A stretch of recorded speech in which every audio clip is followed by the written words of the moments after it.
motion to compel the standards is to obtain discovery that has not been given to us.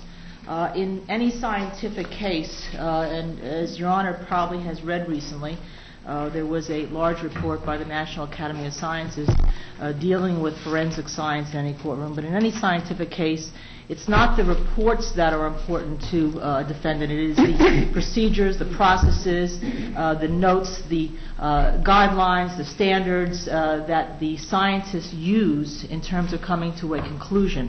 To just have a report is like going to the movie theater, buying a ticket, and then saying you saw the movie because you have the ticket. You have to go in and see the movie. For instance, in DNA, I was just in Tennessee, and as a matter of practice, the FBI gives you the discovery, the bench notes for the DNA, because you have to be able to see how much DNA was quantified, whether there may be other DNA that they didn't pick up, whether the levels that they use are important, and that would be toward the number 7 in our bench notes. So they normally give you what's called an ABI 310 program that has all the scans, the runs. They normally give you what's called the GenoScan interpretation, the genotype of files, and we have none of that with regard to the DNA bench notes.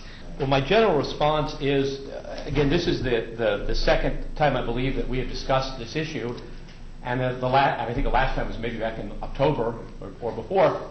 I indicated to the court, again, that none of these materials are in the state's possession.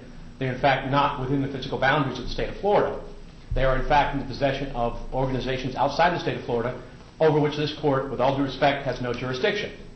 I did suggest to counsel at that time, and I don't know if present counsel, I don't think was in the case at that point, that they should contact the general counsel for the organizations involved to see what they would give them voluntarily. And, apparently that was not done. The organizations, in fact, were not, as far as I am aware, even supplied with a copy of this motion.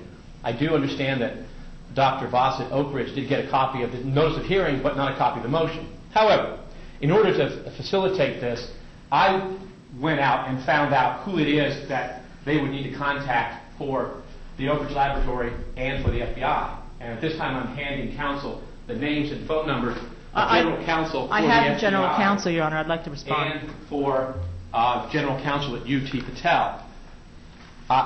The items that the defense is requesting, I don't have. You don't have the jurisdiction to order them to produce, and the state is under no legal obligation to go out and obtain documents for the defense.